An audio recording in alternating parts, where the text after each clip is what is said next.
ministro Luiz Boa Fux, tarde a presidente do todas e a todos. STF, Gostaria de senta-se ao saudar centro da mesa em Sua formato da letra Excelência, U ministra invertida. Rosa Weber, nossa vice-presidente, ministra Carmen Lúcia, À nossa esquerda dele, o decana, procurador-geral saudar Augusto aqui Aras os e à ministros direita, a presentes, assessora-chefe na do plenário, ordem Carmen de Lilian Oliveira antiguidade, de Souza. presente aqui o ministro Dias Toffoli, no nosso vídeo, ministro Luiz À Roberto parede ao Barroso, fundo, de ministro onde Luiz Edson está Fachin, o ministro ministro Luiz Alexandre Fux, é Moraes, de ministro mármore Nunes claro Marques, ministro André e tem um Mendonça, brasão Sua dourado ao Excelência, centro, doutor Antônio Augusto ao Brandão lado de de um Aras, crucifixo. Procurador-Geral da República, desejando que tenhamos uma tarde bastante exitosa no julgamento de feitos de temas tão importantes. Vamos A bancada dos iniciar ministros é em madeira, em relembrando tom que nós claro. temos uma votação para o eleitoral. Então, os colegas que ainda não tiveram a oportunidade de votar já receberam o link e eu gostaria depois de anunciar o resultado.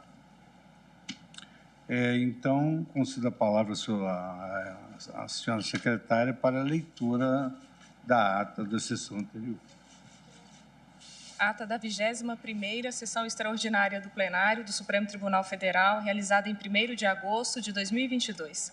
Presidência do senhor ministro Luiz Fux. Presentes à sessão, os senhores ministros Gilmar Mendes, Ricardo Lewandowski, Carmen Lúcia, Rosa Weber, Roberto Barroso, Edson Fachin, Alexandre de Moraes, Nunes Marques e André Mendonça. Ausente justificadamente o senhor ministro Dias Toffoli. Procurador-Geral da República, doutor Antônio Augusto Brandão de Aras. Abriu-se a sessão às 15h42, sendo lida e aprovada a ata da sessão anterior. Um terno branco. Gostaria também de saudar Sua Excelência, excelentíssimo ministro Ricardo Lewandowski, que acaba de chegar, e aprovar a ata, tendo em vista que não há nenhuma objeção. Senhor presidente, peço escusas pelo atraso, é que eu fiquei tentando votar. Conseguiu? Para o tempo, mas é que nós estávamos sem internet no meu gabinete. Vou tentar proferir meu voto eletrônico por aqui. Tá O meu atraso se deve a isso. Peço escusas mais uma vez. Vamos aguardar Vossa Excelência votar. Pois não. Enquanto aguardamos os votos faltantes, eu apenas gostaria de lembrar a todos que serão apresentados ao final da sessão, no Salão Branco, aqui, o livro e a Cartilha das Liberdades, que é uma data comemorativa que o Supremo promove também como uma das etapas da comemoração do bicentenário da nossa independência. Eu relembro que esse livro ele Geral dos contém ministros reunidos em plenário, artigos de todos os ministros que tem o formato da sobre letra U invertida. cada uma das liberdades eleitas pelos colegas para escrever, e o projeto foi feito em parceria com o Instituto Justiça e Cidadania. Esclareço ainda que o livro traz as íntegras dos artigos com prefácio do jurista e ex-ministro Bernardo Cabral. A cartilha, o seu turno, com uma linguagem bem simples, ela traz o resumo e as imagens de grafite, que é muito interessante isso, grafites que foram feitos por artistas urbanos inspirados nos temas dos artigos. Então, há um painel sobre liberdade econômica, liberdade de crença e outras liberdades consagradas na Constituição Federal. Esses painéis, nós faremos uma visita em torno aqui do nosso prédio, muito embora a cerimônia seja no Salão Branco. Os painéis estão aqui visíveis. A apresentação do conteúdo foi feita pelo presidente do Conselho Federal da Ordem dos Advogados do Brasil, doutor José Alberto Simonetti. Então, vamos fazer uma cerimônia, lançar o livro e a cartilha, visitar os painéis que foram muito bem elaborados pelos artistas. Eu agora, então, pergunto à senhora secretária, está faltando ainda? Não? A assessora-chefe levanta-se e aproxima-se do ministro Luiz Fux. Então, para nós ganharmos tempo, eu vou já iniciar a sessão apregoando o primeiro processo, que traz aqui na informação da Secretaria uma série de sustentações orais. Então, no curso dos trabalhos, eu anuncio o resultado da eleição. Então, é o tema 1199 da repercussão geral, recurso extraordinário com agravo 843989, procedente do Paraná, o relator, Sua Excelência, o ministro Alexandre de Moraes. Basicamente, essa repercussão geral gravita em torno, em primeiro lugar, da irretroatividade ou retroatividade das disposições da lei de improbidade, em especial em relação à necessidade da presença do elemento subjetivo do tipo dolo para a configuração do ato de improbidade administrativa, inclusive no artigo 10 dessa lei de improbidade administrativa, e a aplicação dos novos prazos de prescrição geral e intercorrente. Então, eu passo a palavra à Sua Excelência, o ministro Alexandre de Moraes, para o relatório, e depois convidarei os eminentes players que farão a sustentação oral aqui da tribuna.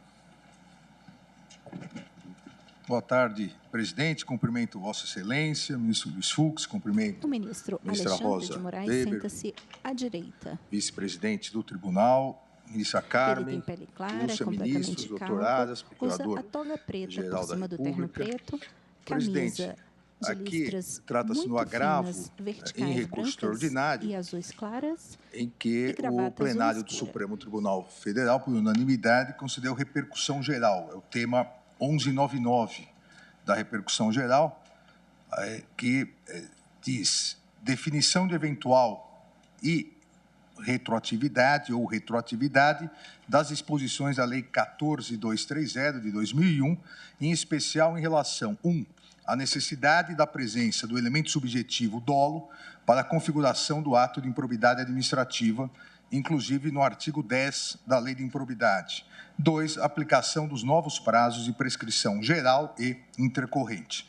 Na origem, o INSS ajuizou a ação civil pública com o objetivo de condenar a recorrente, Rosemary Terezinha Córdova, ao ressarcimento dos prejuízos sofridos em razão de sua atuação como advogada contratada para defender em juízo os interesses do INSS. Eu narro aqui no relatório a celebração do contrato, a prestação de serviços, as razões do INSS, que apontou num processo administrativo que teria ocorrido um prejuízo no valor de 391.458, atualizados até então, em 1999.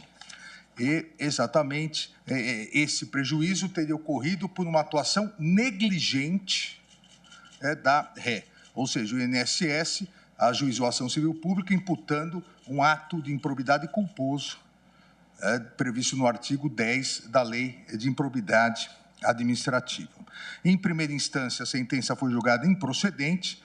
O juiz de primeira instância entendeu pela total ausência tanto do elemento subjetivo do tipo dolo quanto do elemento normativo, a culpa, e ainda condenou o INSS ao pagamento de multa por litigância de má-fé, condenou custas processuais e honorários. Transcrevo aqui também no relatório os principais trechos da decisão. O INSS recorreu em preliminar, alegando nulidade da sentença pela ausência de adequada instrução probatória. E exatamente essa alegação foi o motivo pelo qual o TRF da 4ª Região deu provimento à apelação do INSS, determinando a devolução dos autos à origem para que se procedesse à instrução processual. Houve embargos e, a partir disso, o recurso extraordinário interposto pela ré. Ora recorrente. Ela alega a prescritibilidade da ação de ressarcimento ao erário, ela alega o prazo de 5 anos da ocorrência, teria já transcorrido o prazo de 5 anos da ocorrência dos fatos, que terminaram em 27 de janeiro de 1999, e a ação foi proposta mais de 10 anos depois. O tribunal negou o segmento, houve uma série de recursos aqui recebido nessa corte pelo saudoso e meu antecessor, ministro Teori Zavascki, que determinou o retorno dos autos ao Tribunal de Origem para observação do tema 666, aquela questão da prescrição. O Tribunal de Origem negou o segmento, entendendo que o acórdão estaria em conformidade com o tema 666. Houve novo agravo interno, o Tribunal acolheu o recurso, determinou de novo a remessa ao Supremo Tribunal Federal. O relator, o ministro Teori Zavascki, o recorrente requereu o provimento do agravo para que fosse determinado o destrancamento do recurso e a aplicação do tema 66. Ficou um tempão nessa questão do tema 66. Quando eu sucedi eminente ministro Teori, estava suspenso o processo para julgamento do tema 897. Aqui, série de temas que nós julgamos sobre a prescritibilidade ou não, questão dolosa, questão culposa, a questão do Tribunal de Contas da União. Aí houve a devolução dos autos à origem para guardar isso e, finalmente, houve aqui o reconhecimento da repercussão geral a partir da incidência da nova lei, a lei que é do ano passado e de 2021. Vários amici curiae solicitaram ingresso, várias entidades, vários ministérios públicos, entidades associativas, entidades ligadas aos municípios, institutos de cidadania, solicitaram o ingresso como amici curiae. Vários amici curiae estão presentes, inclusive hoje, para sustentação oral. Em 3 de março de 2021, decretei a suspensão do processamento dos recursos especiais, nos quais se pedia a aplicação retroativa da Lei 14.230. Aqui, presidente, é importante um rápido parênteses.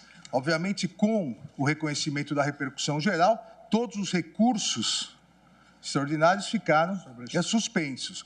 Mas havia uma série de recursos especiais no Superior Tribunal de Justiça. Inclusive, lá, 2 decisões monocráticas, uma pela retroatividade e uma pela não retroatividade. Então, achei por bem também suspender o processamento dos recursos especiais para que nós pudéssemos julgar e definir a matéria. Rapidamente pedir pauta, e Vossa Excelência rapidamente pautou para que nós pudéssemos definir essa matéria. A Procuradoria-Geral da República ofertou parecer, e aqui também, presidente, as minhas escusas à Procuradoria-Geral da República, um problema na Secretaria. A Secretaria havia atestado que teria dado vista à Procuradoria-Geral da República. Na verdade, a vista tinha sido nas 2 ADIs sucessivas, que nós julgaremos na sequência, e nessa ação, nesse recurso extraordinário, não havia sido dado vista. Quando isso foi detectado e determinei, na verdade, no mesmo dia, ou no dia anterior, o próprio Procurador-Geral da República já havia juntado aos autos o parecer agora em julho, até para auxiliar a celeridade para que nós pudéssemos julgar. Então, aqui já ficam as escusas do gabinete em relação a essa questão da Secretaria. Na Procuradoria, o Procurador-Geral da República ofertou parecer manifestando-se pelo desprovimento do recurso extraordinário. Eu transcrevo aqui a ementa do parecer do excelentíssimo Procurador-Geral da República, que propõe como tese de repercussão geral, 1. As alterações do caput do artigo 10 da Lei de Improbidade Administrativa apenas explicitam a vedação à responsabilidade objetiva do agente, que sistematicamente sempre foi proibida no sistema brasileiro, o qual prossegue permitindo a punição do erro grosseiro. 2. Os novos prazos de prescrição geral e intercorrente, previstos pela Lei 14.230 de 2021, para os atos de improbidade administrativa que tenham sido cometidos antes da referida lei, somente são computados a partir da data de sua promulgação. e o parecer pelo desprovimento do recurso extraordinário. É o relatório, presidente. Muito obrigado, ministro Alexandre de Moraes, pelo relatório sucinto, porém esclarecedor. E agora passarei às sustentações orais, convidando para assumir a tribuna e que falará pela recorrente Rosemary Terezinha Córdova, o doutor Francisco Zardo, que está presencialmente aqui. Excelentíssimo senhor presidente, ministro Luiz Fux, excelentíssimo senhor relator, ministro Alexandre de Moraes, na pessoa de vossas excelências e da ministra Rosa Weber, e da ministra Carmen, eu saúdo todos os ministros integrantes desse Supremo Tribunal Federal. Excelentíssimo senhor procurador-geral, doutor Augusto Aras, senhoras e senhores advogados. Rosemary Córdova é uma brasileira de 64 anos, divorciada, criou os filhos sozinha, há 40 anos exerce a advocacia e ostenta uma vida limpa. Entre 94 e 98, exerceu atividade de advogada autônoma no INSS, porque nessa época não havia procuradores em número suficiente para atender as pequenas comarcas, então eles credenciavam advogados privados. Atuou em mais de 6.000 processos. Isso num tempo em que os processos eram físicos, a internet não estava disseminada, nem telefone celular, e os cálculos do INSS eram feitos em fita de calculador. Em 4 anos de atuação, recebeu elogios em sua ficha, eficiente, relevante, competente, e, no entanto, em janeiro de 99, foi sumariamente descredenciada, sequer lhe pagaram os honorários devidos. Em 2006, mais de 5 anos depois, ajuizou-se essa ação de ressarcimento, quando já prescritas as ações de improbidade, e, como bem mencionou o relatório do ministro Alexandre de Moraes, imputa-se conduta negligente no descumprimento de um contrato de prestação de serviço de advocacia, asserção de improbidade culposa. E Sua Excelência, o eminente relator, mencionou um prejuízo de 300 mil, mas o INSS diz na inicial que recuperou cerca de 200 e o pedido é cerca de 123 mil, que seriam ainda compensados com aquilo que ele devia. Na contestação, demonstrou-se a prescrição e a ausência de negligência. A sentença, como bem mencionou, foi improcedente e ainda condenou a INSS por litigância de má-fé porque cobrava valores, valores que não pagou. E o tribunal anulou essa sentença para que o INSS pudesse fazer alegações finais, porque o próprio tribunal reconheceu que todas as provas da acusação foram produzidas. E esse é o ponto que ensejou o presente recurso extraordinário. Em relação à prescrição, o tribunal disse: todos os atos de improbidade administrativa são imprescritíveis, sem fazer distinção entre atos dolosos e culposos. Há, portanto, senhores ministros, um confronto objetivo entre o acórdão recorrido e a tese fixada pelo Supremo no tema 897 da relatoria do eminente ministro Edson Fachin, segundo o qual somente são imprescritíveis as ações de ressarcimento fundadas em atos dolosos de improbidade. Eu não vou me deter em demonstrar negligência, porque isso consta de modo peremptório no relatório do eminente relator, mas a acusação é de ato culposo, e ao estender a imprescritibilidade aos atos culposos, o acórdão recorrido violou o artigo 37, parágrafo 5º da Constituição, cujo alcance foi fixado por esse Supremo. O descredenciamento ocorreu em 99, a ação foi manejada em 2006, portanto, após o prazo de 5 anos, previsto não só no decreto 20.910, mas na redação original do artigo 23, inciso 1 da Lei de Improbidade. E, portanto, senhores ministros, o presente recurso merece ser provido, porque mesmo antes da nova Lei de Improbidade, esta ação já estava prescrita. E o advento da Lei 14.230, ministra Carmen, reforça, no respeitoso entendimento dessa defesa, a prescrição. Nessa lei, somente se consideram atos de improbidade as condutas dolosas. Se a conduta imputada é culposa, não se está diante de ato de improbidade. E, portanto, não se aplica a premissa do acórdão recorrido, que era a imprescritibilidade de um ato de improbidade. Consequentemente, se aplica ao presente caso o tema 666. Por quê? Porque se está diante de um ilícito civil, o que conduz também à prescrição penal, mas há mais. Os novos prazos da Lei de Improbidade de prescrição também conduzem à prescrição da presente ação. Todos os fatos imputados são anteriores a 31 de outubro de 1998. todos os fatos imputados são anteriores a mais de 8 anos do ajuizamento da ação. Essa ação, senhores ministros, tramita há 16 anos e, portanto, a prescrição intercorrente de 4 anos já se exauriu múltiplas vezes. Jamais houve condenação neste caso. Portanto, sob qualquer ótica, essa ação está prescrita. E eu não tenho dúvida em afirmar a Vossas Excelências que a garantia constitucional prevista no artigo 5º, inciso 40 da Constituição, sobre a retroatividade da lei mais benéfica, aplica-se às ações por ato de improbidade administrativa. O principal argumento de quem pensa diferente é que a Constituição utiliza a expressão lei penal. Logo, a retroatividade da lei mais benéfica somente se aplicaria aos crimes. Com todo respeito, essa é uma interpretação gramatical insuficiente para alcançar o sentido de garantias fundamentais constitucionais. A se entender de outro modo, não teríamos mais a garantia da tipicidade no direito administrativo sancionador. Afinal, o artigo 5º, inciso 39, diz: não há crime sem lei anterior que o defina, não há pena sem prévia combinação legal. Não teríamos a intranscendência subjetiva das sanções, porque a Constituição diz que nenhuma pena passará da pessoa do condenado. Não teríamos a proibição de sanções administrativas de caráter perpétuo. Em suma, teríamos, senhores ministros, um direito administrativo sancionador pré-becariano, para utilizar uma expressão do festejado professor Garcia de Enterria, numa alusão a Cesare de Beccaria, que há 250 anos humanizou o direito punitivo com o seu dos delitos e das penas. Felizmente, esse não é o quadro na jurisprudência desse Supremo Tribunal Federal. Por exemplo, em 1999, invocando a garantia de que não haverá pena de caráter perpétuo, o Supremo declarou inconstitucional a sanção administrativa de inabilitação permanente aplicada para administradores de instituições financeiras pelo Conselho Monetário Nacional. Mais recentemente, em 2021, na ADI 2975, de relatoria do ministro Gilmar Mendes, esse plenário declarou inconstitucional artigo do Estatuto do Servidor Público Federal que impedia para sempre o retorno do servidor público demitido. Nesse sentido, e com muita frequência, o Supremo tem reconhecido a municípios o direito à obtenção de certidões quando os débitos são de outro poder, com base no princípio da intranscendência das sanções.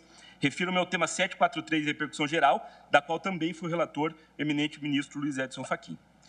Isso demonstra, senhores ministros, que o elemento gramatical não é suficiente, porque esta não é uma regra exclusiva do direito penal, é uma garantia constitucional em face do poder punitivo do Estado, que se manifesta ora pelo direito penal, ora pelo direito administrativo sancionador, que, aliás, e cada vez mais tem previsto sanções gravíssimas. Isso também não é novidade na jurisprudência desse Supremo. No mandado de segurança 32201, de relatoria do ministro Luiz Roberto Barroso, afirmou-se: as sanções administrativas estão sujeitas, em linhas gerais, a um regime jurídico único, um verdadeiro estatuto constitucional do poder punitivo estatal. Essa é uma expressão utilizada pelo professor Gustavo Binemboim em um artigo.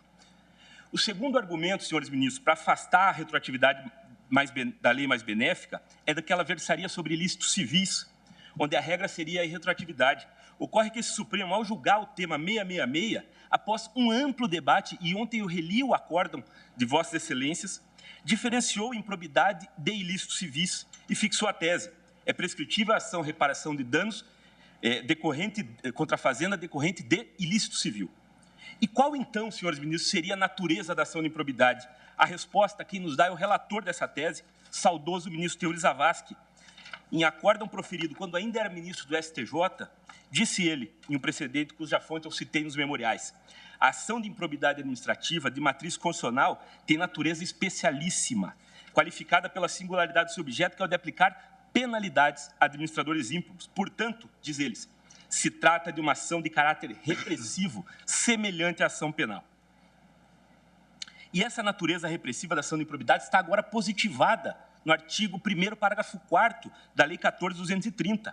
Aplicam-se ao sistema da improbidade disciplinar dessa lei os princípios constitucionais do direito administrativo sancionador. Portanto, não há dúvida que, por sua natureza repressiva, deve incidir sobre as ações de improbidade a garantia da retroatividade benigna, que, aliás, senhores ministros, está prevista não só na nossa Constituição, mas no artigo 9º da Carta Americana de Direitos Humanos.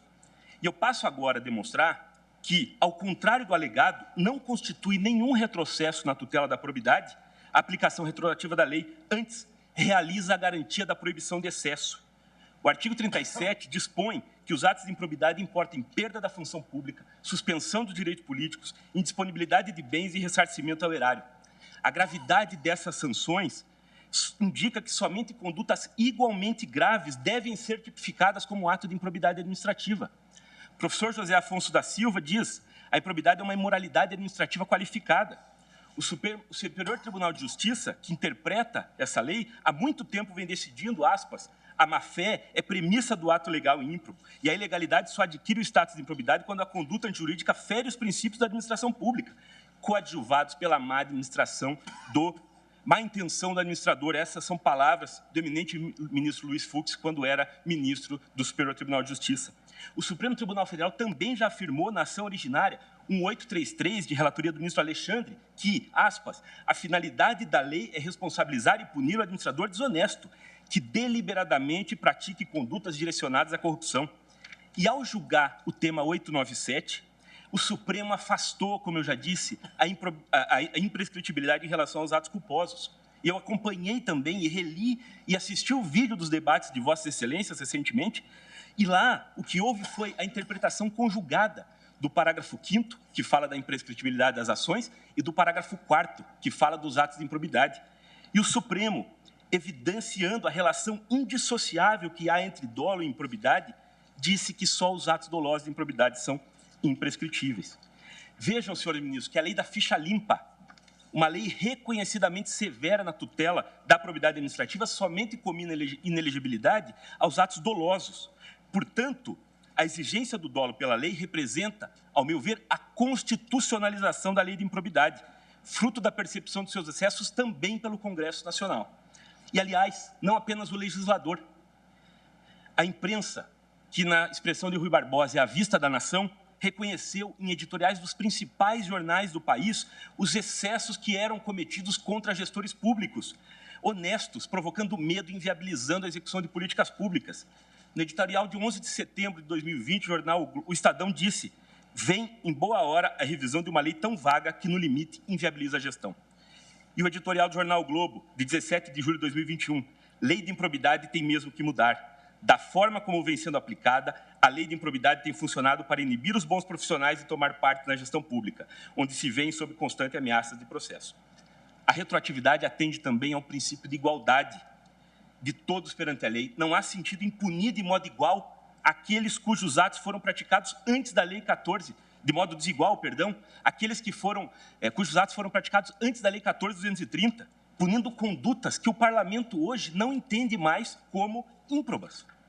Os mesmos fundamentos trazidos aqui autorizam a aplicação retroativa dos novos prazos à prescrição geral e intercorrente, quando forem mais benéficos aos acusados. O ministro Francisco de Assis Toledo, no seu clássico Princípios Básicos do Direito Penal, diz que a retroatividade mais benigna alcança, inclusive, a mudança das regras de prescrição. Além de cumprir a regra do artigo 5º, a retroatividade da lei mais benéfica, quanto à redução dos prazos, também dá efetividade à razoável duração do processo. Aliás, a experiência revela que, quanto mais são demoradas as ações, menos eficazes elas são. Por fim, senhores ministros, é importante mencionar que, caso esse tribunal confirme a retroatividade da lei quanto à exigência de dolo para a configuração, isso não deixará o patrimônio público desprotegido. O sistema jurídico contempla diversas outras normas que admitem a responsabilização dos agentes por atos culposos. A ação regressiva do artigo 37, parágrafo 6º, Lei de Ação Popular, Lei de Ação Civil Pública, Tribunais de Contas, processos administrativos disciplinares, a Lei Anticorrupção prevendo responsabilidade objetiva. O mesmo se diga quanto à retroatividade das das regras mais benéficas de prescrição, as quais alcançam apenas as sanções da lei de improbidade, mas isso é importante deixar muito claro. O ressarcimento do dano ao erário decorrente de atos dolosos de improbidade continuará sendo imprescritível por decisão desse Supremo. E aí eu digo, condenados por corrupção não ficarão com o dinheiro desviado se a tese, ora proposta, for acolhida. Isso não acontecerá porque o Supremo disse que o ato doloso não prescreve. O que se pede, então, é o provimento do recurso extraordinário e o reconhecimento de que a nova lei de improbidade retroage quanto ao dolo e quanto aos prazos prescricionais. Mas antes de encerrar, senhor presidente, eu gostaria de registrar que o Superior Tribunal de Justiça e os tribunais de todo o país têm reconhecido a retroatividade da norma mais benéfica no direito sancionador, inclusive em ações de improbidade. A doutrina é dominante nesse sentido, como eu demonstrei desses memoriais, mas esse Supremo tem a última palavra. É o guardião da Constituição. E eu peço respeitosamente, senhor presidente, que garantias duramente conquistadas não sejam enfraquecidas. Garantias que atravessaram séculos, que representam um avanço civilizatório da humanidade e que estão muito acima dos personagens do dia. O nosso compromisso é com a história. Muito obrigado, senhor presidente. Muito obrigado, doutor Francisco Zardo, que falou pela parte requerente. Agora falará pelo tempo regimental de 10 minutos, como houve a divisão pela relatoria com a anuência da presidência, com um amigo escuro e o Ministério Público do Estado de São Paulo, que falará presencialmente pelo Procurador-Geral da Justiça, doutor Mário Luiz Sarrubo.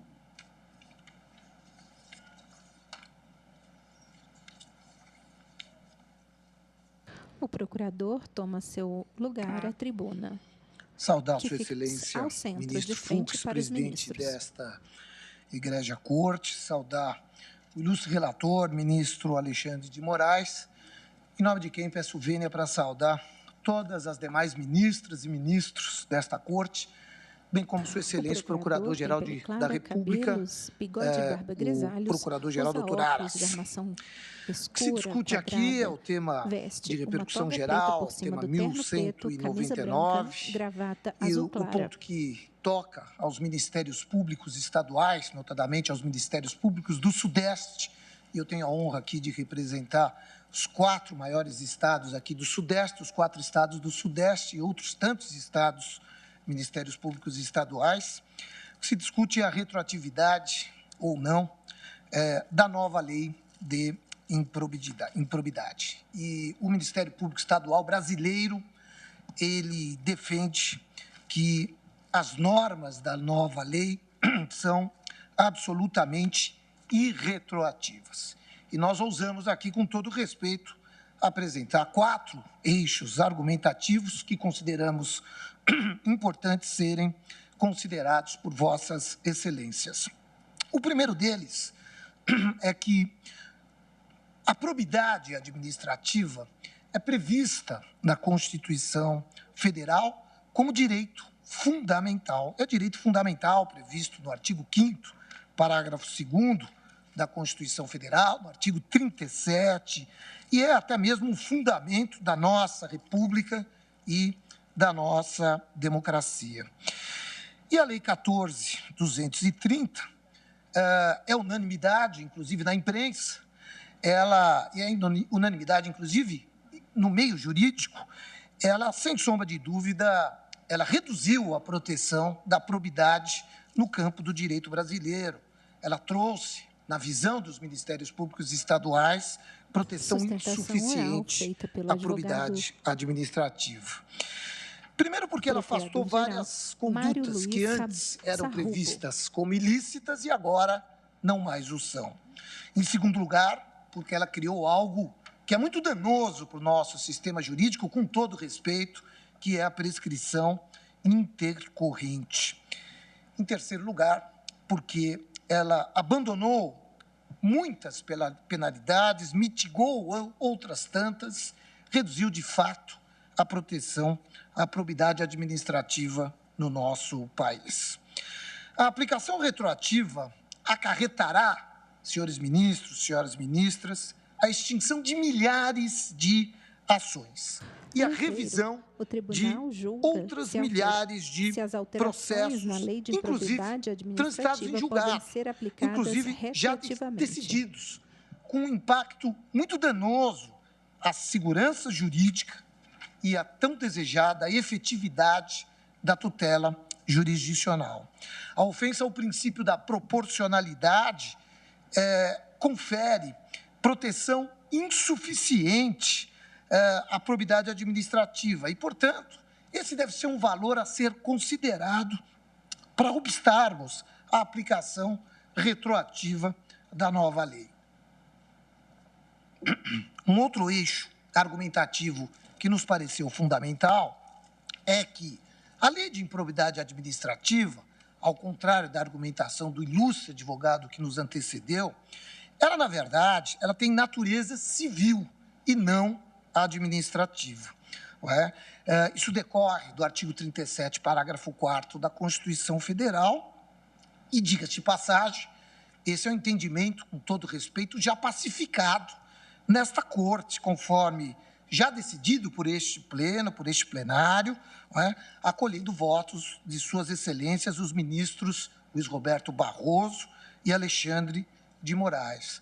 Este plenário já assentou, a Constituição Federal inovou no campo civil, registre-se, para punir mais severamente o agente público corrupto, independentemente das já existentes responsabilidade penal e, atenção, político-administrativas de prefeitos e vereadores, que era o caso naquela oportunidade. A retroatividade, portanto, e é bom, gostaríamos de pontuar isso, ela é excepcional no nosso ordenamento jurídico e ela não foi prevista na legislação que ora se discute nesta egrégia corte. Não há disposição expressa na lei que admita a sua aplicação pretérita. E todos nós sabemos, mas é sempre bom pontuar, que impera no direito brasileiro, e isso tem assento na Constituição Federal, o tempus regit actum, previsto na nossa Constituição Federal e também na Lei de Introdução às Normas de Direito Brasileiro, uma norma mais recente.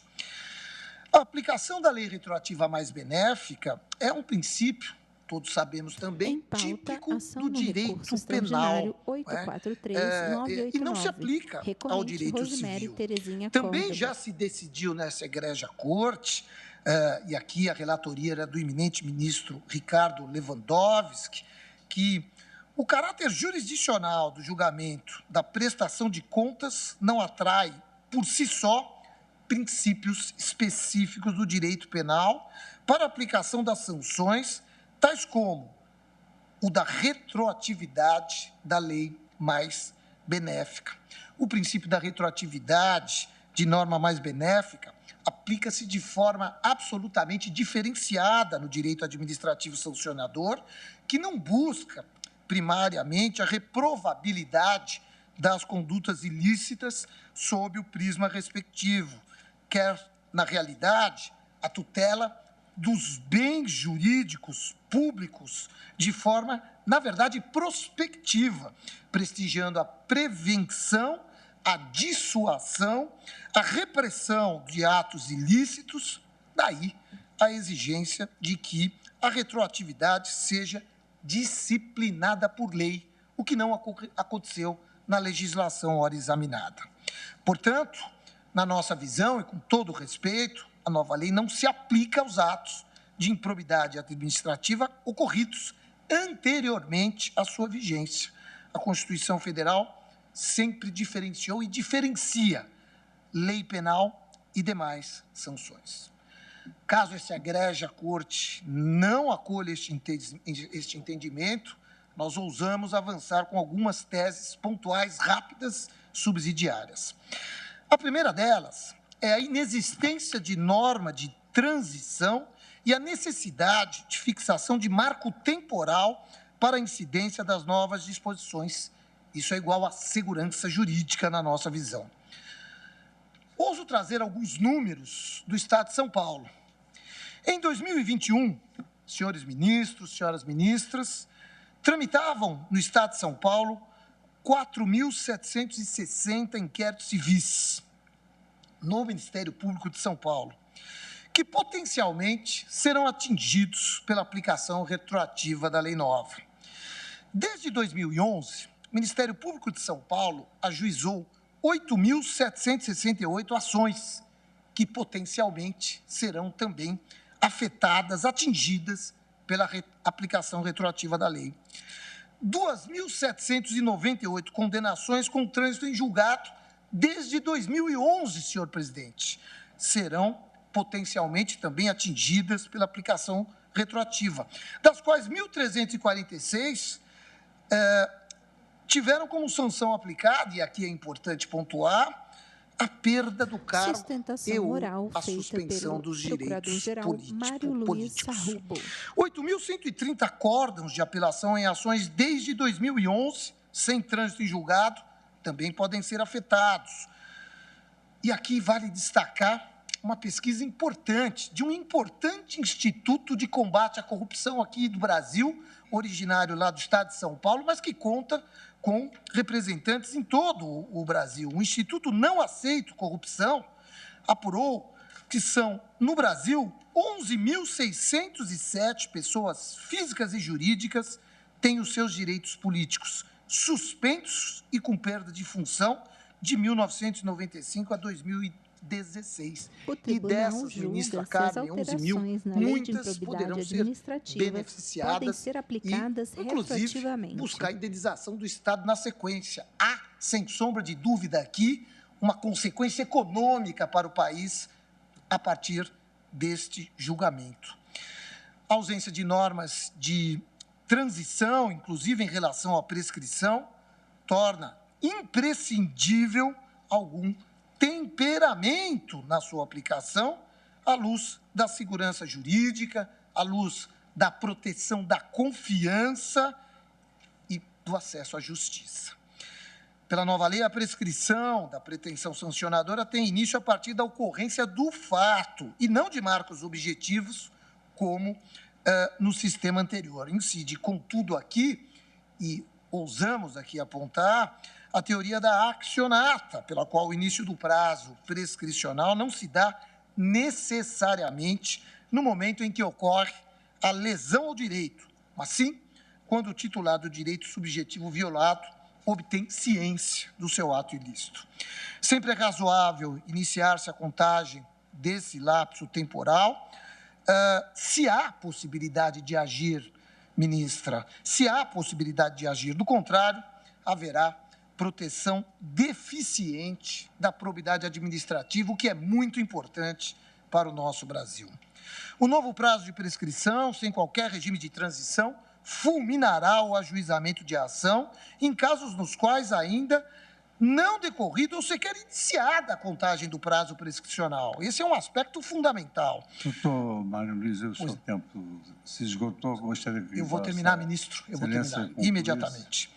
Ouso apenas avançar no RE 566/21, em que esta Corte decidiu que o legislador, na alteração de um regime jurídico, não pode determinar que pretensões já ajuizadas ou por ajuizar estejam submetidas de imediato a prazo reduzido, sem qualquer regra de transição, sob pena de atentar ao princípio da segurança jurídica, certeza do direito, da estabilidade de situações jurídicas, da confiança no tráfico jurídico, esvaziando o acesso à justiça. Muito obrigado. Face ao exposto, nós, então, aguardamos que esta egrégia Corte decida pela não retroatividade da Lei de Improbidade Administrativa. Muitíssimo obrigado e perdão pelo excesso na fala.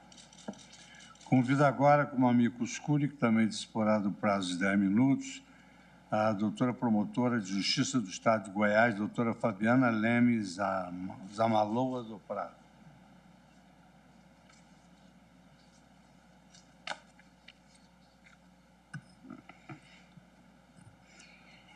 Excelentíssimo senhor presidente deste egrégio tribunal, ministro Luiz Fux, excelentíssimo senhor relator, ministro Alexandre de Moraes, lisos, excelentíssimos integrantes desse egrégio tribunal, demais ministros, excelentíssimo senhor procurador-geral da República, doutor Augusto Aras, senhoras e senhores que participam desse julgamento e nos assistem. Eu não podia deixar de iniciar essa intervenção falando da importância desse julgamento para a nossa democracia. Porque o que está em discussão não é simplesmente um sistema punitivo, mas um sistema de proteção de proteção a um direito que é fundamental à nossa democracia, o direito à boa administração, e que é condição sine qua non para a efetividade de todos os outros direitos fundamentais. Embora a Procuradoria-Geral da República tenha conduzido a discussão sobre o dolo e a culpa para uma linha que precede a discussão da retroatividade, e eu gostaria aqui de cumprimentar o Procurador-Geral da República pela argumentação, o enfrentamento da retroatividade da lei mais benigna no âmbito da improbidade administrativa deverá necessariamente ser enfrentado, porque é o núcleo da tese dessa repercussão geral. E eu quero apresentar aqui, nesse sentido, duas proposições sobre dois pontos que me parecem essenciais, elementares para essa discussão. Sustentação oral feita pela advogada a garantia da retroatividade da lei benéfica por opção legítima do Constituinte não alcança o sistema de improbidade administrativa. Por quê? Porque o sistema de improbidade administrativa foi moldado pelo próprio Constituinte originário ao tempo em que ele estruturou também o sistema de garantias fundamentais no artigo 5º da Constituição Federal. Quisesse o Constituinte estender a retroatividade da lei benigna ao sistema de improbidade administrativa, não teria ele restringido a garantia à lei penal. Mas ele o fez. E mais, lá no artigo 37, parágrafo 4º da Constituição Federal, ele consignou que a ação de improbidade administrativa não tem natureza penal, como inclusive já foi reconhecido por esse egrégio tribunal, desse Supremo Tribunal Federal. E por que o Constituinte assim o fez? Porque uma previsão geral de retroatividade de lei benéfica no âmbito da improbidade administrativa esvaziaria o comando também constitucional de proteção progressiva do direito fundamental à boa administração e da vedação de retrocesso, com grande comprometimento da unidade da Constituição.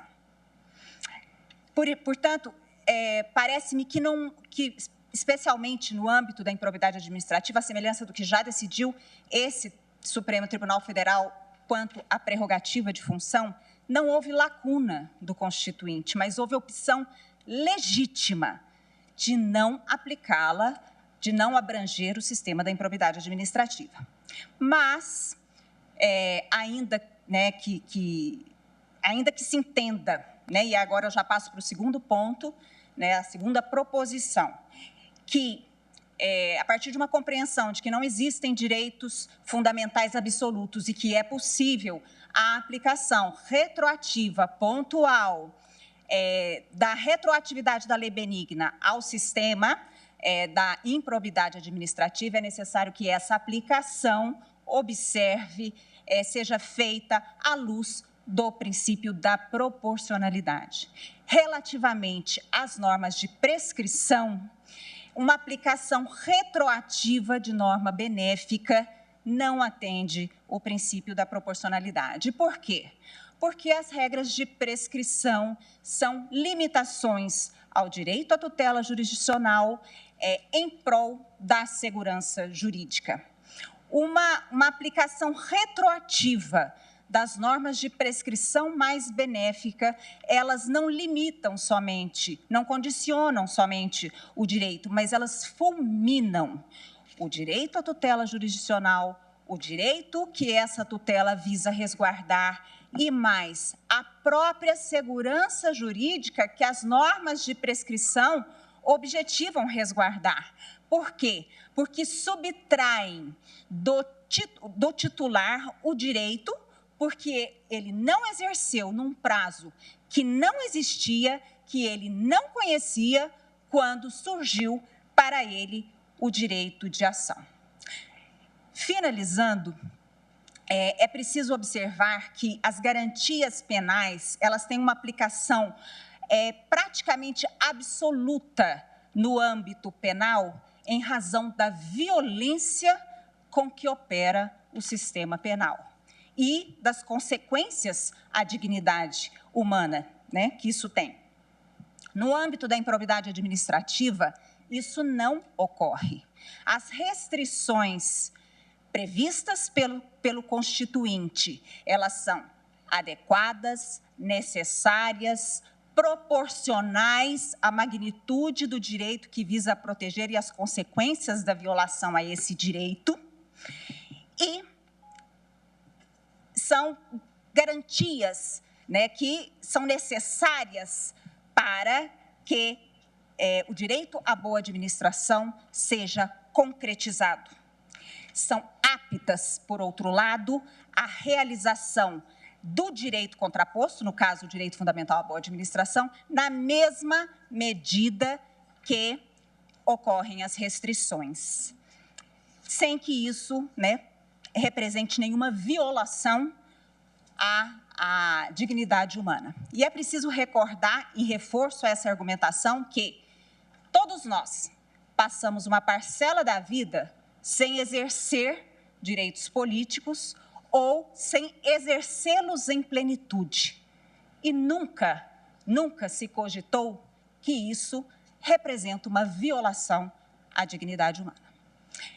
A lei de improbidade administrativa precisava, sim, de aperfeiçoamentos para a segurança do Ministério Público como principal agente que atua, para a segurança dos investigados, mas não é possível que, a pretexto de aperfeiçoá-la, ela seja aniquilada. Encerro aqui a minha intervenção, agradecendo a todos pela atenção. Muito obrigado, doutora Fabiana Lemos Lamoa do Prado. E antes de passar ao próximo amicus curiae, eu gostaria apenas de informar o colegiado que a eleição já foi concluída por todos eletronicamente e por 10 votos, a ministra Carmen Lúcia foi reconduzida ao Tribunal Superior Eleitoral e um voto, como de praxe, que a ministra Carmen Lúcia dedicou ao ministro Dias Toffoli, que estava na ordem da célula. Então, só apenas comunicando aos senhores, cientes de que Vossa Excelência atuará com o brilho que sempre atuou no Tribunal de Contas, inclusive num momento muito difícil, quando foi presidente do Tribunal Superior Eleitoral. Muito obrigada, presidente. Agradeço aos colegas a confiança que me foi depositada e tenho certeza que o ministro Dias Toffoli seria também um grande ministro, como foi. Muito obrigada pela confiança. À esquerda, na bancada. Falará agora pelo amicus curiae, Associação Nacional dos Membros do Ministério Público, dispondo também de tempo regimental de 10 minutos, pela CONAMP, doutor Aristides Junqueira Alvarenga, que está presente também no nosso plenário. Excelência, tem a palavra. Excelentíssimo senhor presidente, ministro Luiz Fux, excelentíssimas senhoras ministras, Carmen Lúcia e Rosa Weber, excelentíssimos senhores ministros. O advogado está em pé à tribuna, tem pele clara, cabelos grisalhos, usa óculos de armação metálica quadrada, veste a toga preta, por cima do terno preto, camisa branca, gravata azul marinho. Doutor Augusto Aras, hoje eu abro uma exceção para não saudar só o Ministério Público Federal, mas saudar o Ministério Público do Brasil inteiro, aqui presente, inclusive, e saudar de um modo especial o doutor Manuel Murrieta, que é o presidente, aqui presente, que é o presidente da CONAMP. Em nome dessa associação eu falo agora, bem como da doutora Norma Angélica Cavalcante, aqui também presente. Baiana como Vossa Excelência, senhor Procurador-Geral da República, e que é a presidente do Conselho Nacional dos Procuradores Gerais. Feitas essas saudações, não só de praxe, mas necessárias, eu não quero ser repetitivo com relação aos que já me precederam e aos que vão me seguir, que aqui são vários ministérios públicos estaduais que falam, e já ouvi aqui a questão da irretroatividade da lei nova. Eu poderia ficar só a repetir o parecer do Procurador-Geral da República, que disse, em termos de retroatividade, esta lei só vale depois da sua vigência. Até porque, neste caso específico, eu vou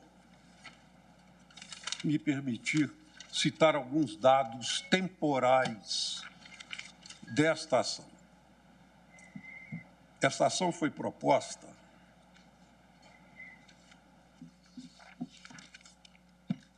em 2009, é a sentença 2009, portanto, há 12 anos atrás, da lei, da promulgação da lei. O acórdão que ensejou a interposição do recurso extraordinário, não admitido, mas depois com agravo, por isso está nessa corte. Sustentação oral feita pelo advogado Aristides Junqueira Alvarenga. 11 de maio de 2011, portanto, há 11 anos atrás, há mais de 11 anos. Este recurso entrou no Supremo há 7 anos atrás. Vejam, Vossas Excelências, esta lei é de outubro de 2021. Se eu retroagir a fatos como este de 2009, quantas e quantas ações, como foram demonstradas aqui, ficariam prescritas, se é que eu posso falar em prescrição, mas este tema letreiro abaixo, de ocorrência ou não de prescrição e não da sua retroatividade podem ser aplicadas retroativamente. De várias repercussões gerais aqui nessa Corte Suprema.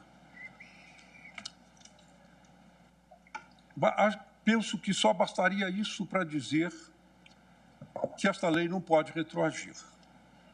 E mais, se não houvesse uma decisão do mesmo relator, ministro Alexandre de Moraes, em outro procedimento, em que se suspendeu um dispositivo a respeito da exclusividade de legitimidade para a propositura da ação, nós não estaríamos aqui. Porque se esta lei retroagisse, não haveria legitimidade para essa ação e não se discutiria mais nada aqui, porque só o Ministério Público poderia propor e essa ação não foi proposta. A discussão seria outra, completamente diferente. Pois bem,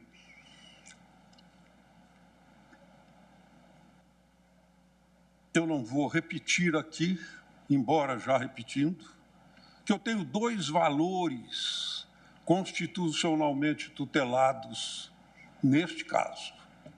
Eu tenho o direito individual de um réu numa ação penal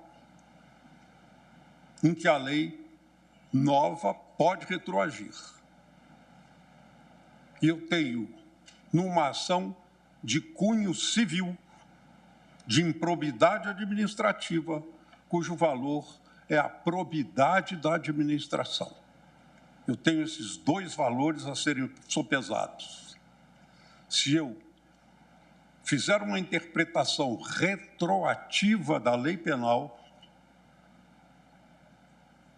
do artigo 5º da Constituição,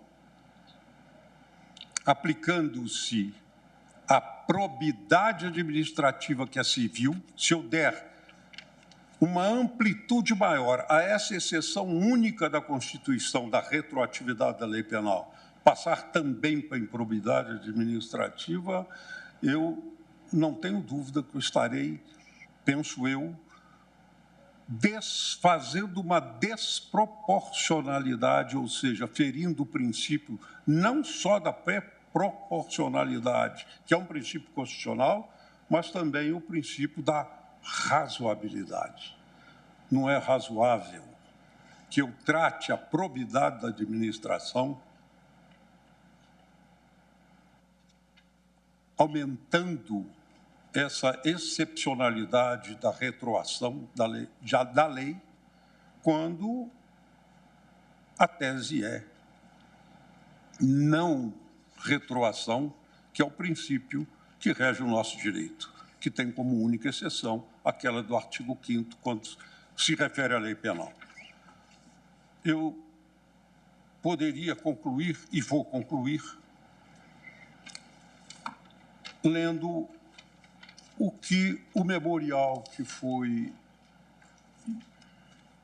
entregue ao eminente ministro relator e que foi juntado aos autos, e que pede o seguinte, e aqui eu faço o resumo do que penso que nós, do Ministério Público, queremos. Nós queremos que seja aplicada a lei nova somente a partir da sua publicação.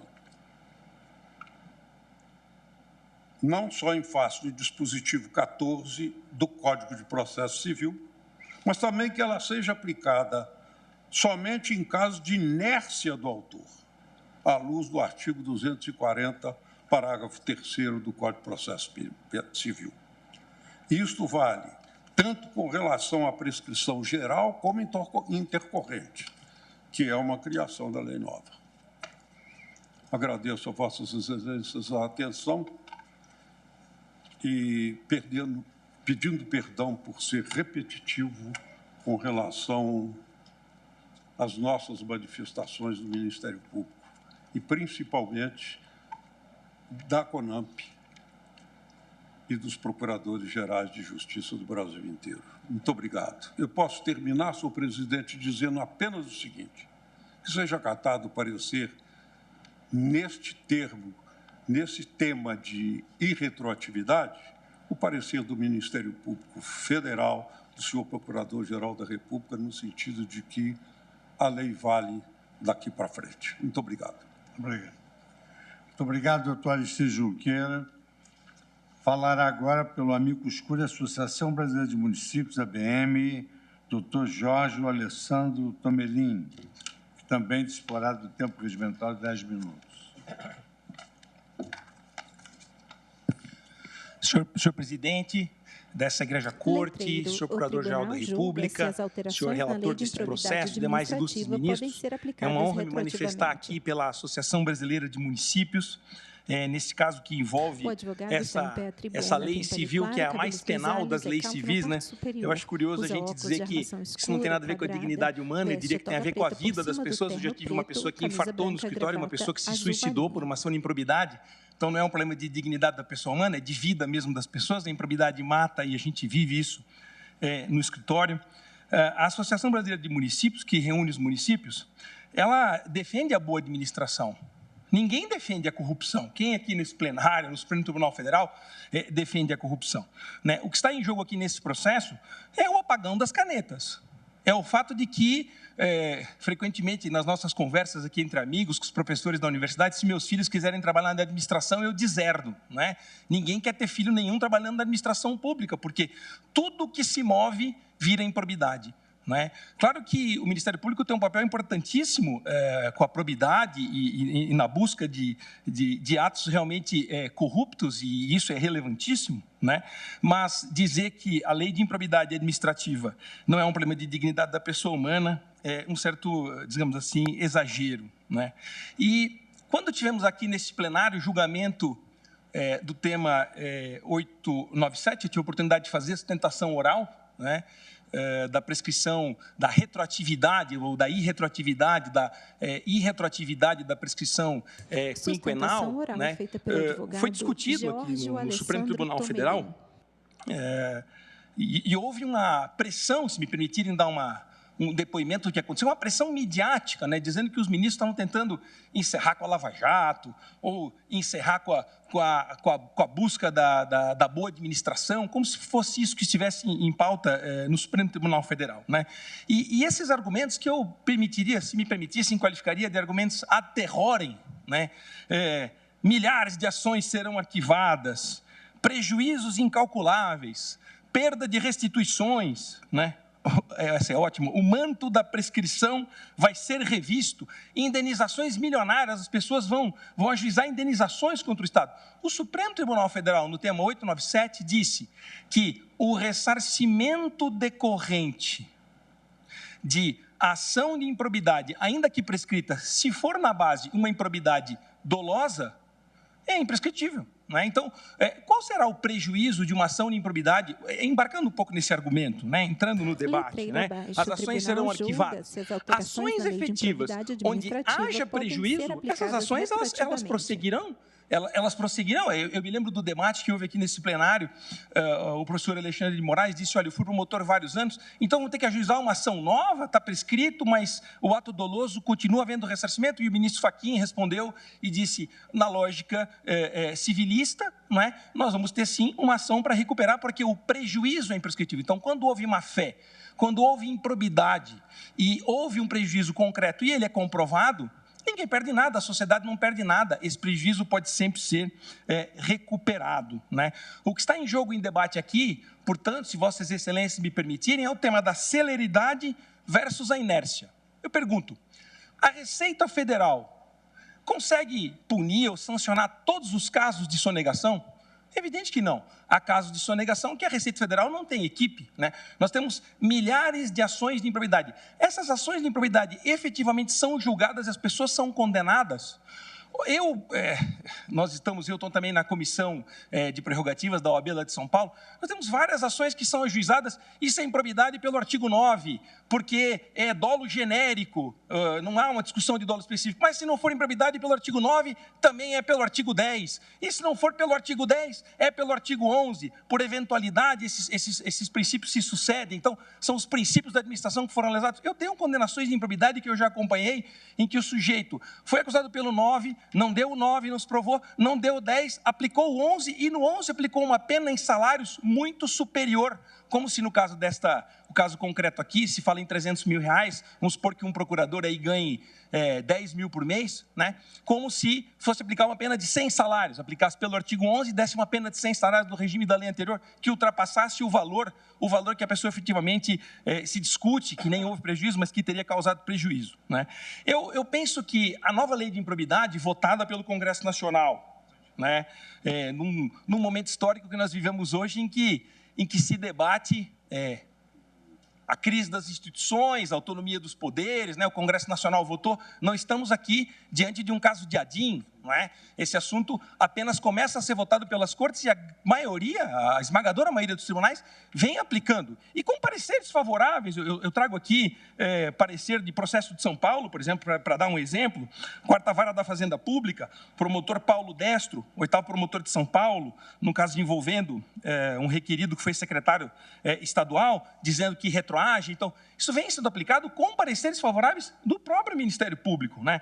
Posso trazer como exemplo o ofício que a 5ª Câmara de Coordenação e Revisão ao Combate à Corrupção do Ministério Público Federal mandou um ofício para o Congresso Nacional dizendo, olha, gostaríamos que fosse inserida na lei um dispositivo que dissesse que não retroage, porque se esse dispositivo não for inserido, a retroatividade é automática, né? É a mais penal das leis civis. Assinam Maria Iraneide, Samanda Chantal, Ronaldo Pinheiro Queiroz, professor José Roberto Pimenta, nosso professor, dizendo que, se não for inserido o texto do dispositivo legal dizendo que retroage, a lei, que não retroage, a lei retroagirá. E é o que enfrentamos hoje aqui. Temos uma alteração legislativa.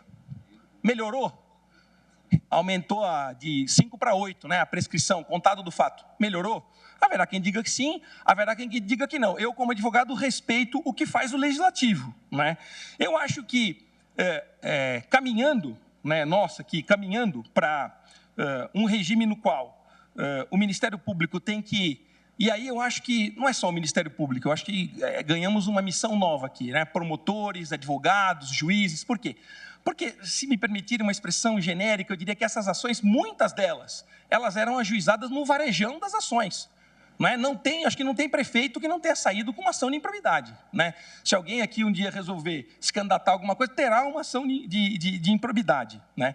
Eu acho que a missão que vem agora para nós, advogados, promotores, é respeitar algo que nós dizíamos, eu sempre digo isso nas aulas de improbidade, é a teoria da relação jurídica. Teoria da relação jurídica. Houve um fato, existe uma malversação de um recurso, isso está aprovado? Está aprovado. Se está aprovado, essa pessoa vai devolver esse dinheiro. Se está dentro do prazo de prescrição, vai perder direitos políticos, vai ser proibido de contratar com a administração pública e todos os demais senões e penalidades que a lei de improbidade está prevista. Se não há mais a prescrição, como nos ensinou aqui o ministro Fachin, relator do tema 897, o dinheiro vai ser devolvido.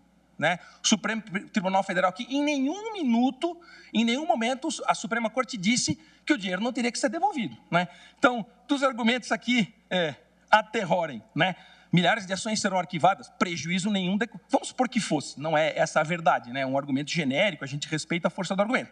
Milhares de ações, não é verdade. Mas que fosse, qual dessas ações em que houve desvio de algum valor haverá prejuízo para a administração? Zero, porque o Supremo Tribunal Federal disse que é a missão do Ministério Público procurar esses valores que efetivamente foram desviados. Né? A discussão sobre dolo ou culpa. O dolo específico é muito difícil de ser provado. Claro, a lei nova, o que ela faz? A lei nova faz tudo aquilo que os professores de direito administrativo diziam nas aulas. Respeitemos a teoria da relação jurídica, a verdade dos fatos, a busca da verdade real, encontrar esse prejuízo. Não havia essa necessidade porque a lei anterior dizia, independentemente da comprovação do prejuízo. Várias ações de improbidade foram ajuizadas sem a comprovação do prejuízo, sem a necessidade de sequer buscar esse prejuízo. Né? E hoje a lei nova, a lei faz o quê? A lei consagra a jurisprudência desta Corte, a jurisprudência do STJ, num cânone votado pelo Congresso Nacional, aprovado, né, pelo Congresso Nacional, dizendo o quê dentro desta lei?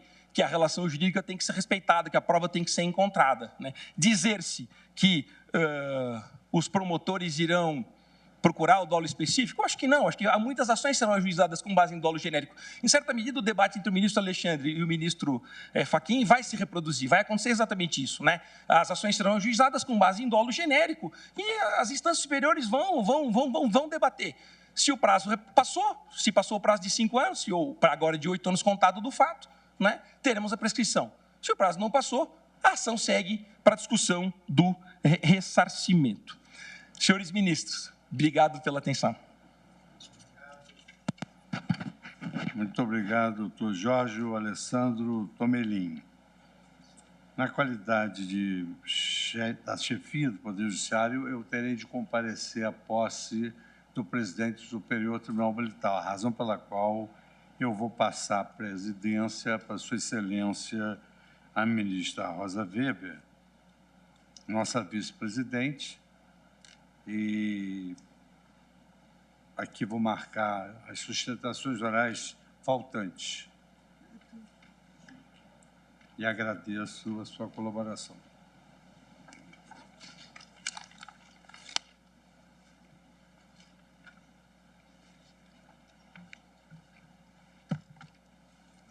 O ministro Fux levanta-se, cumprimenta a ministra Rosa Weber, mostra-lhe uma folha de papel e coloca sobre a mesa.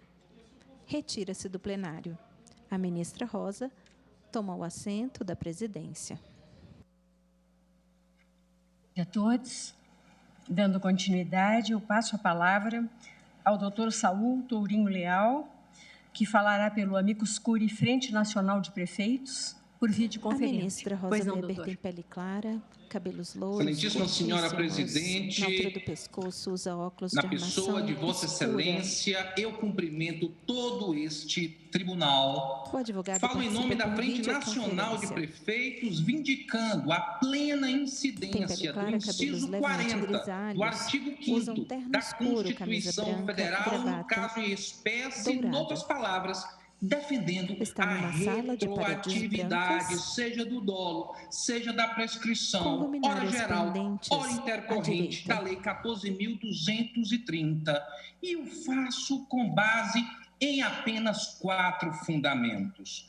O primeiro é que é possível extrair da própria textualidade da Constituição Federal uma equivalência de resultado quanto à condenação criminal e à condenação por improbidade.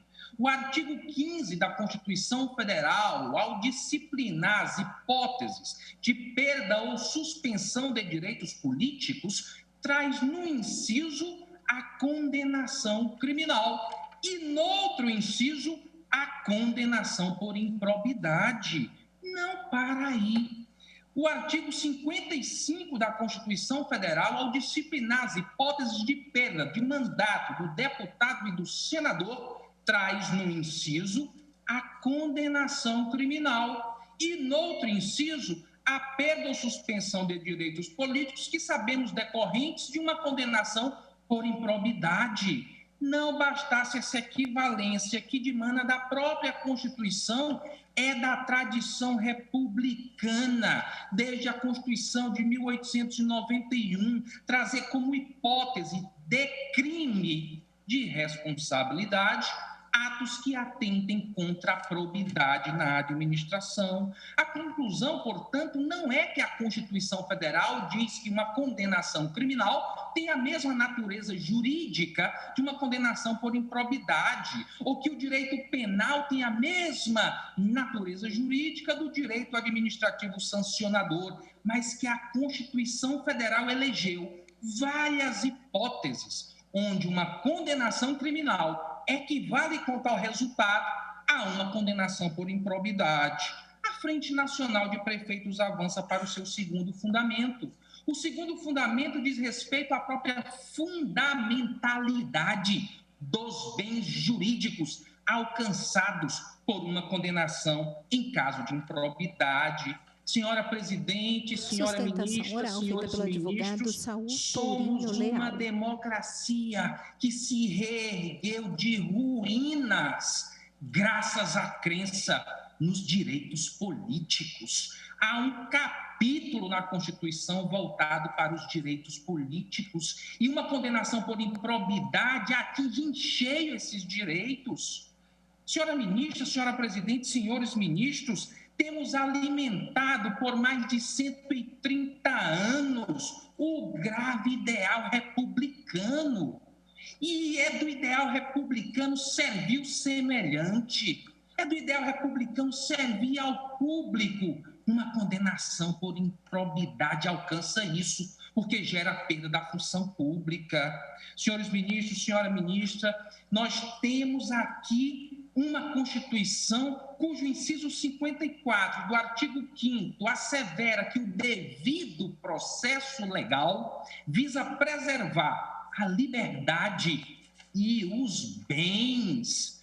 Numa democracia, os bens particulares importam e uma condenação por improbidade torna-os indisponíveis. Por último, senhora presidente, ministra Rosa, doutora ministra Carmen Lúcia, excelentíssimos senhores ministros, é claro que uma condenação por improbidade toca a esfera da liberdade, não a esfera da liberdade originária do início do nosso constitucionalismo contemporâneo, mas a liberdade na República, a liberdade política, a liberdade relativa a tomar pé nas coisas do poder. Essa é uma liberdade que a a Constituição de 88 abraçou e que foi extraordinariamente teorizada por Hannah Arendt, quando disse que liberdade política é ter a condição, caso queira, de tomar parte nos assentos do poder, para na esfera pública ser partícipe das decisões que dizem respeito a mim,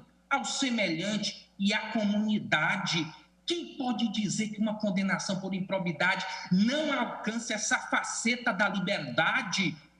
Vamos avançar ao terceiro e penúltimo fundamento da FNP, um fato legislativo digno de nota, anotado pelo professor João Trindade em texto referenciado no memorial que fiz chegar a Vossas Excelências. Professor João Trindade anota que, quando da tramitação do projeto de lei que deu aso à lei atual de improbidade, na CCJ do Senado, o relator foi exortado a emendar aquele projeto para deixar expresso a retroatividade. E consta a transcrição do relator dizendo: eu não preciso fazê-lo, e não preciso porque o STJ tem jurisprudência a respeito, admitindo a retroatividade, mesmo no chamado direito administrativo sancionador, e lá transcreve um recurso especial cuja liderança coube a uma jurista da envergadura da ministra Regina Helena Costa, que foi referenciado pelo douto relator,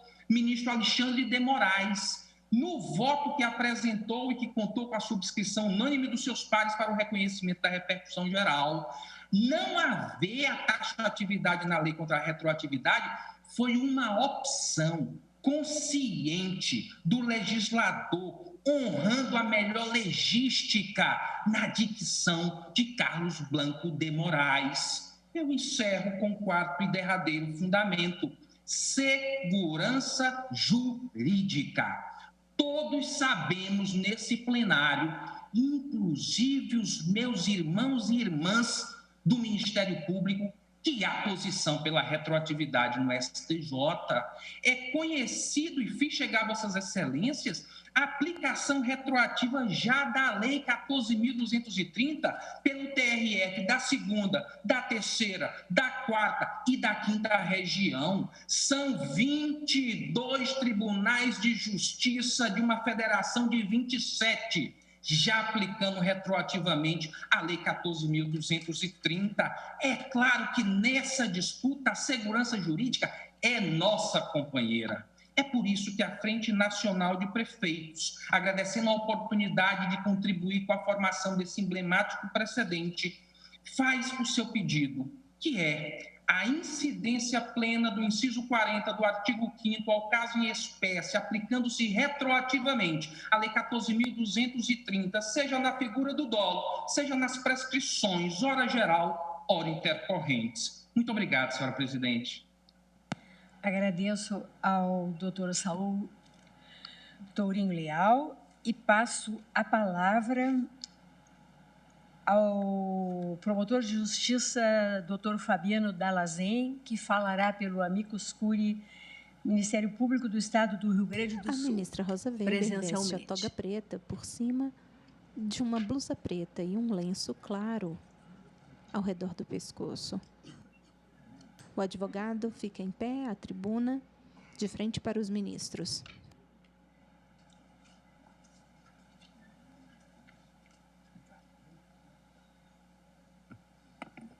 Excelentíssima ministra Rosa Weber, presidindo neste momento essa corte. O advogado tem pele clara, cabelos ao Ministério Público do Estado do Rio Grande do Sul, do seu estado, e também do seu bigode natal ministro Edson Fachin, ralos claros. Usar dessa tribuna uma vez mais, usa toga preta por a cima orientação do terno preto, sob a camisa presidência branca, de Vossa gravata Excelência, preta. e saudando a ambos os gaúchos nesta corte, bem como ao relator, ministro Alexandre de Moraes, estendemos a nossa saudação a todos os ministros e ministras integrantes desta augusta corte. Uma saudação muito especial ao doutor Antônio Augusto Brandão de Aras, Procurador-Geral da República, e em seu nome, doutor Aras, e da doutora Norma Cavalcante, Procuradora-Geral do Estado da Bahia e presidente do Conselho Nacional de Procuradores Gerais de Justiça dos Estados e da União, estender a nossa saudação ao Ministério Público Brasileiro, que, na pessoa de tantos procuradores gerais, aqui se faz presente, bem como na pessoa do presidente da Associação Nacional dos Membros do Ministério Público, da CONAMP, Manuel Murrieta, também acompanham esse julgamento, porque, senhores ministros, essa tese é uma tese em que não é do Ministério Público dos Estados apenas, é do Ministério Público brasileiro, porque a repercussão na sua atuação e naquela missão que ele possui na defesa do patrimônio público e da probidade administrativa está colocada em discussão, está colocada em jogo. Eu poderia aqui repisar todos os argumentos de ordem principiológica que já foram esmaltados, ministra Carmen, talvez em melhor linguagem por aqueles que me antecederam aqui na tribuna do Ministério Público de São Paulo, pelo doutor Aristides, pelo Ministério Público de Goiás, ou mesmo a que eu me reporto a Vossa Excelência, doutor Aras, num brilhante parecer que nós endossamos integralmente, para dizer que nós entendemos descabida a retroatividade das novas disposições normativas, que são claramente mais benéficas aos agentes públicos que concorreram para atos de improbidade. Os que a invocam, a retroatividade, sustentam no artigo 5º, inciso 40 da Constituição Federal, que dispõe: a lei penal não retroagirá, salvo para beneficiar o réu. Ora, a lei penal é aquela que discute algo em torno da liberdade do acusado, fundamento que inexiste na prática do direito administrativo. A norma é de exceção e deve, como já diria outro ilustre e saudoso integrante dessa corte, nosso conterrâneo Carlos Maximiliano Pereira dos Santos, já nos ensinava como regra de exceção, deve, assim, ser interpretada. Poderíamos avançar num segundo ponto, como Vossa Excelência apreendeu e colocou muito bem, doutor Aras, ao dizer que as novidades inseridas na Lei de Improbidade Administrativa para beneficiar aqueles que tenham cometido atos de improbidade na modalidade culposa, e improbidade realmente mata, como daqui foi dito, na modalidade dolosa, o culposa, ela mata na fila dos hospitais, na falta de segurança pública, por dolo ou por negligência, nas licenças mal concedidas que provocam desabamentos nas nossas cidades. Improbidade mata realmente, como foi dito aqui dessa tribuna. No seu parecer, Vossa Excelência coloca muito bem. A Lei 14.230, ao alterar as disposições da Lei de Improbidade quanto ao elemento subjetivo, apenas explicitou o entendimento já estabelecido no sistema sancionador pátrio de rejeição da responsabilização meramente objetivo. Portanto, aqui não há, a rigor, maior novidade. A legislação apenas reafirma a vedação que já continha na jurisprudência do próprio Superior Tribunal de Justiça, sim, a vedação de se presumir má-fé e de se promover responsabilização objetiva do agente. Agora, isso é coisa muito diferente de se exigir má-fé ou dolo para o enquadramento nos tipos da lei de improbidade. E terceiro, também é certo que a aplicação do novo regime de prescrição há de se observar o princípio da segurança jurídica. Foi falado aqui, sim, nós temos dois vetores: celeridade e inércia. Pois bem, nós fazemos a retroatividade para atingir aqueles casos em que o Ministério Público ou o titular da ação civil de improbidade não foi inerte porque a exerceu durante o prazo previsto na legislação anterior. Ou seja, agiu, investigou, acionou. E agora, retroativamente, a gente dizer, não, você foi inerte por retroação, por retroatividade. Vejam como é preciso, muitas vezes, que a gente desfaça este jogo de importante e coloque algumas premissas nesse debate. Portanto, há sobradas razões de natureza, repito, estritamente jurídico-constitucional para que se referende a proposta elaborada pela Procuradoria-Geral da República nesses dois pontos. É isso que nós pedimos. Mas eu me permito avançar para além dos sólidos e bastantes argumentos de princípio, senhores ministros. Peço licença aqui para fazer também um chamado, ministro Barroso, pragmático a essa corte de vértice. peço que sejam consideradas as consequências de uma eventual decisão. O pragmatismo, como já nos ensina Daniel Sarmento e Cláudio Pereira de Souza Neto, no seu Direito Constitucional, Teoria, História e Métodos de Trabalho, é hoje uma das vertentes mais influentes do pensamento jurídico contemporâneo. Trata-se, com perdão da simplificação, de uma postura teórica que rejeita as especulações filosóficas muito abstratas e desvinculadas de uma realidade concreta. Uma de suas características fundamentais é, sim, o consequencialismo, que preconiza sejam priorizadas soluções que produzam melhores resultados práticos. Entendam-me bem, senhores e senhoras, ministros e ministras. Não estou aqui a afirmar que os argumentos consequenciais sejam mais importantes do que os argumentos de princípio.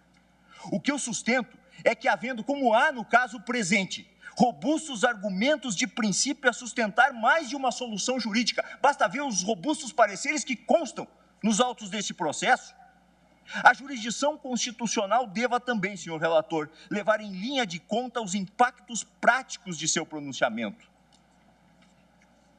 Conforme indicado em publicação do Conselho Nacional de Justiça, Lei de Improbidade Administrativa, obstáculos à plena efetividade do combate aos atos de improbidade, o tempo médio de duração dos processos de improbidade no Brasil, antes da lei, é superior àquele prazo previsto de prescrição intercorrente, que vai ser, na prática, o que vai se aplicar, porque é de 4,24 anos, ou de 1.548 dias. Letreiro abaixo. O tribunal julga então, se as alterações na lei de improbidade uma norma para atingir de forma diferente aquilo a inércia que não existiu. É isso que ofende o princípio da segurança jurídica. No Rio Grande do Sul, ministra Rosa, ministro Fachin, a exemplo de São Paulo, que tem um volume maior, pela população maior, é evidente, mas nós não podemos desconsiderar, é evidente que não são todas, mas nós temos aqui para reanalisar. Caso se decida pela retroatividade, 1.932 investigações instauradas e que estão em andamento, muitas complexas, quebras de sigilos bancários que demoram 7, 8, 9, 10 meses para serem completadas, analisadas, 1.932 inquéritos civis em andamento instaurados antes de 25 de outubro de 2021. E 2.009 ações em tramitações no Poder Judiciário do Rio Grande do Sul, e posso afirmar, não a todas porque não conheço a todas, mas do cuidado e do zelo no ajuizamento dessas ações e na análise do Tribunal de Justiça do Estado do Rio Grande do Sul, no recebimento e nos elementos que integram essas ações, para não dizer que elas são genericamente temerárias e que se ajuiza ações aqui a rodo contra qualquer agente público, porque é algo de padronizado. Não é. Nós temos o cuidado, e a prova disso é que essas investigações estão andando cuidadosamente, até para que se colete provas, nós precisamos de o tempo necessário para uma instrução adequada, como o juiz precisa para analisá-las.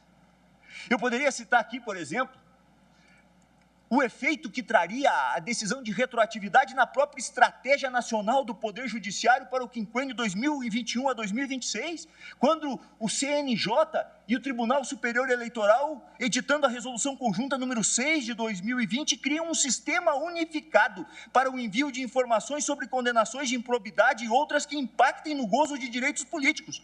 Ora, a implementação de uma compreensão que vai importar, como diz nas palavras do doutor Aras, numa anistia transversa dos atos de improbidade perseguidos, a tempo e modo pelo Estado, repercutiria diretamente sobre o cenário eleitoral, habilitando já nessa tensão em que nós estamos, candidaturas de pessoas que de outro modo estariam sujeitas a sanções de inelegibilidade. Portanto, eu encerro, ministra Rosa, dizendo que esses dados da realidade nos fazem lembrar, junto com o que dispõe na sua obra Curso de Direito Constitucional Contemporâneo, Vossa Excelência, ministro Luiz Roberto Barroso, que por inúmeras razões o Legislativo nem sempre expressa o sentimento da maioria e que, por vezes, por paradoxal que possa parecer, cortes acabam sendo mais representativas dos anseios e demandas sociais do que as instâncias políticas tradicionais. É por isso que o Supremo Tribunal Federal tem hoje, mais uma vez, e sobre certo aspecto, um papel representativo, o de tomar as decisões apoiadas também pela maioria da população, mesmo que não tenham tido acolhida na política majoritária. Muito obrigado. Muito obrigada, doutor Fabiano Dalazen. Concedo a palavra agora ao doutor Vicente Martins Prata Braga, que falará pelo Amicus Curiae, Conselho Federal da Ordem dos Advogados do Brasil, presencialmente. O advogado está em pé à tribuna, de frente para os ministros. Excelentíssima senhora ministra, presidente em exercício dessa egrégia corte, ministra Rosa Weber, excelentíssimo senhor ministro, relator clara, Alexandre de Moraes, castanhos, excelentíssima senhora ministra decana, Carmen Lúcia, excelentíssimo senhor procurador-geral da República, Augusto Aras, excelentíssimos colegas advogados e advogadas de todo o país, excelentíssimos senhores servidores desta igreja da casa. Excelências, muito já se falou desta tribuna sobre a questão que ora está sendo debatida.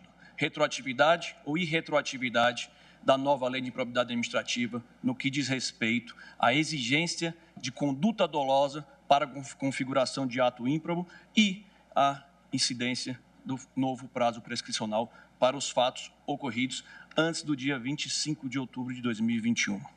Excelências, o primeiro ponto a ser analisado é verificar se o ato de improbidade ele deve ser regido pelo direito administrativo sancionador. Sabe-se que o direito administrativo sancionador ele decorre do jus puniendi, direito do Estado de punir, mesmo fruto da teoria do direito penal. O Tribunal da Cidadania, STJ, já de uma forma consolidada, como já disse aqui na tribuna os advogados que me antecederam, já entendeu que o ato de improbidade ele é regido, sim, pelo direito administrativo sancionador. O legislador ordinário, cumprindo com a sua missão constitucional de legislar e acompanhar a dinamicidade dos fatos, a dinamicidade da sociedade, entendeu, no parágrafo 4º do artigo 2º da nova Lei de Improbidade Administrativa, Lei 14.230 de 2021, letreiro. O tribunal julga se as alterações os na lei de princípios do direito administrativo sancionador aplicam-se ao sistema de improbidade. O legislador, de uma forma constitucional, esculpiu, inseriu no corpo legislativo essa previsão. Não cabendo se discutir, até porque não está se falando de inconstitucionalidade ou não desse dispositivo legal. Então, deve-se entender, partir da premissa, que o direito administrativo punitivo, o direito administrativo sancionador, é a base do sistema de improbidade. Avançando nesse ponto, como muito bem colocado pelo ministro Gilmar Mendes, na reclamação 41557, num trecho do seu voto, ele entendeu: a ação civil de improbidade administrativa trata de um procedimento que pertence ao chamado direito administrativo sancionador, que, por sua vez, se aproxima muito do direito penal e do sistema criminal. Desse modo, não se pode negar aos acusados, em ações de improbidade administrativa, direitos e garantias que são, por simetria do direito penal, aplicáveis ao direito administrativo sancionador. Na mesma reclamação, 41.557, o ministro Gilmar consignou que o Tribunal Europeu de Direitos Humanos, em 1984, quando julgava o caso de Osturk, entendeu pelo conceito amplo de direito penal, reconhecendo o direito administrativo sancionador como um autêntico subsistema da ordem jurídico penal. Excelências, avançando, deve-se entender que os princípios jurídicos penais devem sim ser aplicados ao direito administrativo punitivo, por este pertencer ao sistema penal em sentido lato. Adentrando agora na especificidade do assunto, exigência de dolo para a configuração de ato de improbidade, que foi uma inovação do legislador, mas já era muito bem aceito pela jurisprudência, pelos tribunais do nosso país, a gente tem que entender como é que se funciona o regime democrático brasileiro. A gente tem que entender que nós temos mais de 5.500 municípios, nós temos 5.500 realidades. Muito ouvida essa tribuna a necessidade de se punir o ato de improbidade, e aqui a gente não defende o contrário. O Conselho Federal da Ordem dos Advogados do Brasil entende que os atos de improbidade dolosos devem sim ser punidos severamente para evitar que ele se repita, evitar que se traga mortes, como muito se bem colocou, mas nós temos que entender as 5.500 realidades que a diferença do município de Pelotas, no Rio Grande do Sul, para o município de Jati, no Ceará, é gigantesca. O município de Jati, por exemplo, no interior do Ceará, que foi beneficiado agora com a transposição do Rio São Francisco, que nem água tinha, cidade pequena, que vive da receita do Fundo de Participação do município, elege o seu gestor, que vai ter que gerir um município praticamente quebrado, um município sem condições de pagar nem sua folha salarial mensal, quanto mais contratar assessorias especializadas. Estamos aqui tentando diferenciar o erro administrativo, a inabilidade administrativa do gestor de um ato doloso. Ato doloso, sim, devemos entender pela aplicação da pena mais severa, com suspensão de direitos políticos, se for necessário, pelo prazo de 8 anos, indisponibilidade de bens e as outras sanções estabelecidas pela lei de probidade. Mas não devemos estimular o já conhecido apagão das canetas. Não devemos estimular que bons gestores se fujam de candidaturas com medo das ações de improbidade que irão responder após os 4 anos de gestão. Então, essa é a preocupação, essa foi a preocupação do legislador ao inovar, ao trazer esse avanço significativo para o sistema de improbidade. Como bem colocado pelo colega da Associação dos Municípios do Brasil, quase 99% dos gestores respondem por uma ação de improbidade. Basta ocupar um cargo. É tanto que um prefeito, quando ele assume a prefeitura, a primeira coisa que ele faz é delegar os atos de gestão para os seus secretários, porque ele tem medo de gerir o município. Porque um simples erro formal no procedimento de contratação licitatório pode acarretar a sua indisponibilidade dos seus bens, pode acarretar a suspensão dos seus direitos políticos. E suspender direito político não se pode falar que não é retirar parcela da cidadania, é retirar parcela da dignidade daquela pessoa. Sabemos o quanto são execradas aqueles ex-gestores que hoje têm os seus direitos políticos, podem ser ainda grandes lideranças no município, mas não podem exercer por uma condenação que atribuiu a ele, retirou a um ato de improbidade e retirou temporariamente o seu direito de se candidatar, o seu direito de ocupar um cargo público, o seu direito de exercer uma função pública, o seu direito de ser contratado pelo serviço público. Sabemos das consequências drásticas que um ato de improbidade pode trazer para o ex-gestor. Excelências, como justificar que o ato praticado dia 21 de outubro de 2021, um ato culposo vai ser punido, e aquele praticado no dia 26 de outubro de 2021 não vai ser?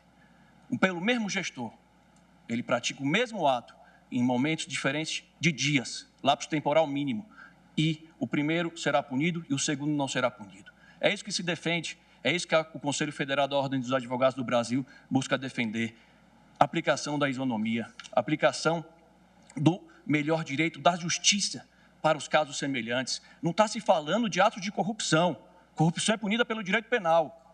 Não é o direito administrativo sancionador que vai punir corrupção. Isso é a mazela do nosso país. Está se falando do erro formal, está se falando da inabilidade administrativa, muitas vezes por conta de um gestor não mal intencionado, mas sim despreparado, por alguma falta de conhecimento. A gente sabe da burocracia que o sistema de procedimento de contratação do nosso Estado exige do gestor público. Às vezes ele comete um equívoco, e esse equívoco pode suspender os seus direitos políticos, esse equívoco pode gerar indisponibilidade do seu patrimônio por anos e anos e anos a fio. Quanto à prescrição, o Conselho Federal da Ordem dos Advogados do Brasil entende, também pela sua retroatividade, devendo se aplicar um prazo de 8 anos para os atos anteriores à edição da Lei 14.230 de 2021. Excelências, agradeço a oportunidade de retornar essa tribuna em nome dos advogados e advogadas da nossa nação. O Conselho Federal da Ordem dos Advogados do Brasil entende pela retroatividade da aplicação da exigência de dolo para a configuração de ato de improbidade e da prescrição também para os fatos ocorridos antes da edição da vigência da Lei 14.230. Muito obrigado. Agradeço ao Dr. Vicente Martins Prata Braga e suspendo a sessão pelo prazo regimental de 30 minutos.